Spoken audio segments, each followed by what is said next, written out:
Assalamualaikum warahmatullahi wabarakatuh. Let me introduce myself. My name is Fahzar Randy Manaf.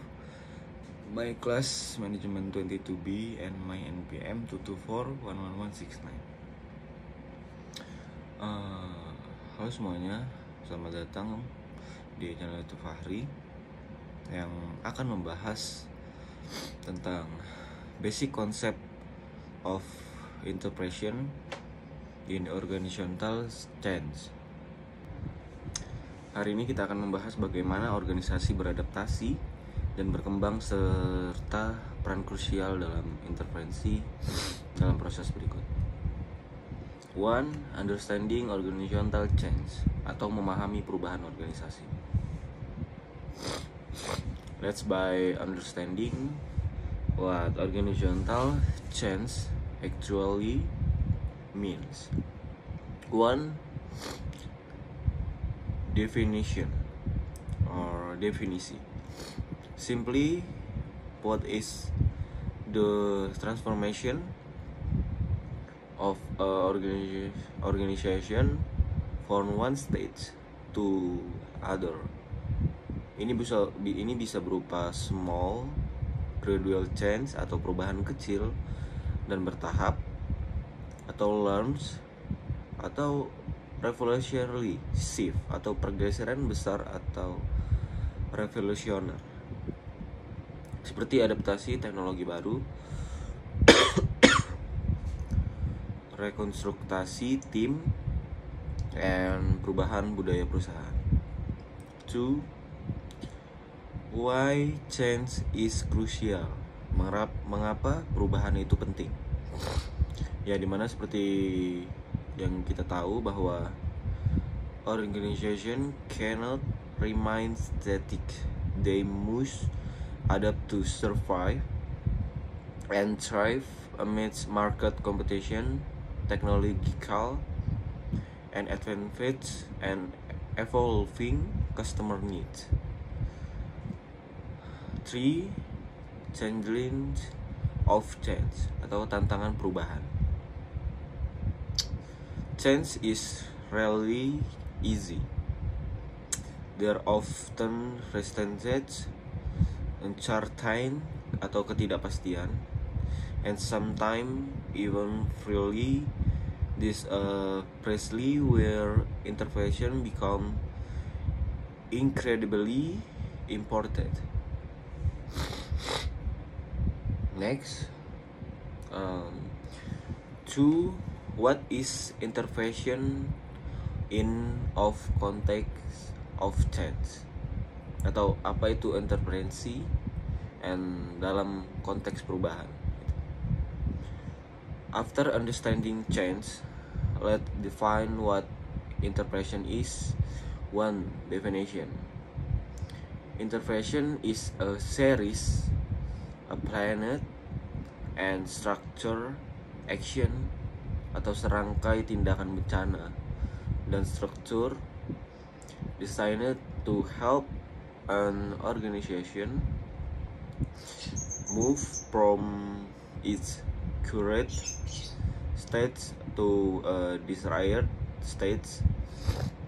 Ini adalah upaya yang disengaja atau disengaja, kita bisa bilang disengaja, untuk mempengaruhi bagaimana caranya untuk mempercepat proses pada perubahan. Seperti topik kita, yaitu membahas tentang perubahan.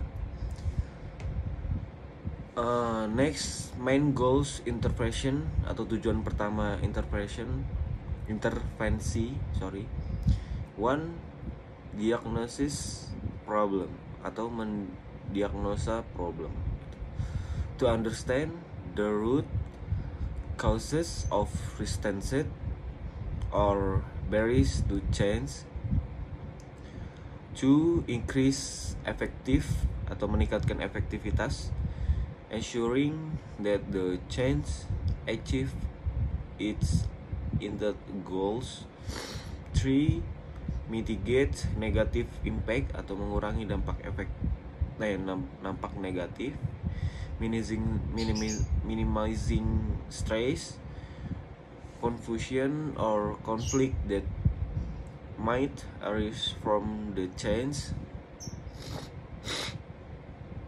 And the last one or for building capacity atau membangun kapasitas.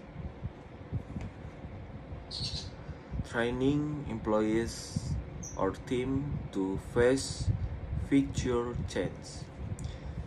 3 yaitu adalah basic types or intervention atau tipe-tipe dasar dalam intervensi. There are many types of intervention, but we'll focus one of the most common and fundamental ones. One is the human process intervention. Intervensi berbasis manusia. Yaps. I'm focused on improving interpersonal relationship, communication, and group dynamic. Next example atau contohnya. One, team building, pelatihan tim, yang dimana to build team causes and effectiveness. 2, group development, pengembangan kelompok, yang dimana helping group overcome conflict and improve performance. 3, coaching atau counseling is the assisting individual or team developing skill or understand issues. The last one is the sensitivity training atau latihan sensitivitas, yang dimana enhancing self-awareness and understanding of other. Next, structural and design intervensi atau intervensi struktur dan desain. One is focus on changing organizational structure, work progress, or system. For to the example atau contohnya yaitu organizational restructuring atau restrukturisasi organisasi, yang dimana changing areas, department, or rules. 2, job redesign atau desain ulang pekerjaan. Altering tasks, responsibility, and autonomy in a job. 3, strategic planning atau perencanaan strategis, developing new vision, mission, and objective. The last one is reward system atau sistem penghargaan, yang dimana adjusting in the chief system to encourage design behavior. 3, technological intervention atau intervensi dalam berbasis teknologi. 1, focus on implementing new technology or improving process track technology. Example atau contohnya yaitu ERP system implementation atau penerapan sistem ERP, integrating business process. Next, in the process automation atau otomatis proses, yang dimana using teknologi to automate tasks. It's important to remember often the most effective intervention are a combination of these types tailored to specific needs of organization. The last one is key to successful intervention atau kunci keberhasilan intervensi. Finally, what makes intervention successful? 1, accurate diagnosis atau diagnosis yang akurat. Karena before intervening is crucial to understand the actual problem, like a doctor was must diagnose and illness before prescribing medicine. Next, in the leadership involvement atau keterlibatan pemimpin.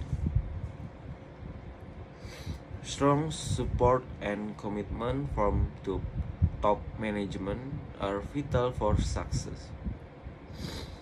3. Employee participant atau partisipasi karyawan, involving employees consistent change process reduce resistance and the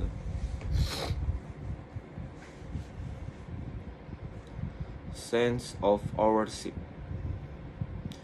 For effective communication atau komunikasi yang efektif, transparent and consistent communication help eliminate concurrence and build trust.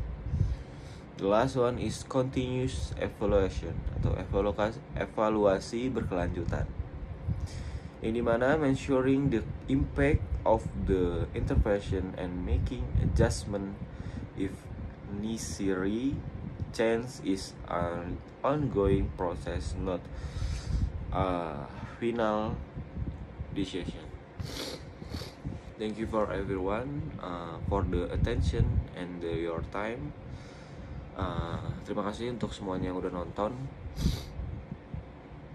Dan juga kali ini kita membahas tentang mengulas kembali tentang basic dalam konsep dasar dalam intervensi perubahan organisasi, yang dimana ini sangat penting bagi organisasi, karena jika organisasi tidak menerapkan ini, organisasinya tidak akan maju dan stuck di situ saja.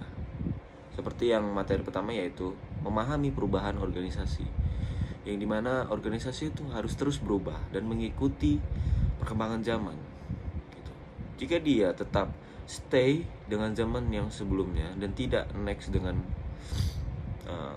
memahami perubahan pada organisasinya akan stuck di situ dan tidak akan maju sama sekali. Dan juga yang kedua itu kita membahas tentang apa itu intervensi dalam konteks perubahan, di mana intervensi ini sangat berpengaruh sekali kepada organisasi, karena ya yang saya omongin kembali, eksternal, internal, stakeholder itu kan sangat berpengaruh. Dan juga tujuan utama intervensi dalam organisasi yaitu mendiagnosis masalah, meningkatkan efektivitas, dan juga mengurangi dampak negatif, membangun kapasitas. Yang ketiga yaitu tipe-tipe dasar intervensi, yaitu intervensi berbasis manusia, contohnya pelatihan tim, pengembangan kelompok, latihan sensitivitas, dan coaching atau memimpin. Yaitu yang selanjutnya itu intervensi struktur dan desain, yaitu contohnya dengan desain ulang pekerjaan, perencanaan strategi, dan sistem penghargaan atau award system. Yang terakhir yaitu membahas tentang kunci keberhasilan dalam intervensi dalam perubahan dan pengembangan organisasi, yaitu dengan diagnosis akurat, keterlibatan pemimpin, partisipasi karyawan, and komunikasi efektif, dan juga evaluasi berkelanjutan. Yaitu adalah 4 poin untuk menuju kesuksesan dalam intervensi, perubahan, dan pengembangan pada organisasi. Dan kesimpulannya adalah conclusion is the intervention is a powerful tool in managing organization change. By understanding the basic concept, we can be more effective in helping our organization adapt, grow, and cheerful potential in the ever-changing world. Itu saja yang bisa saya sampaikan. Thank you for everyone, for me, and for your attention. Wassalamualaikum warahmatullahi wabarakatuh.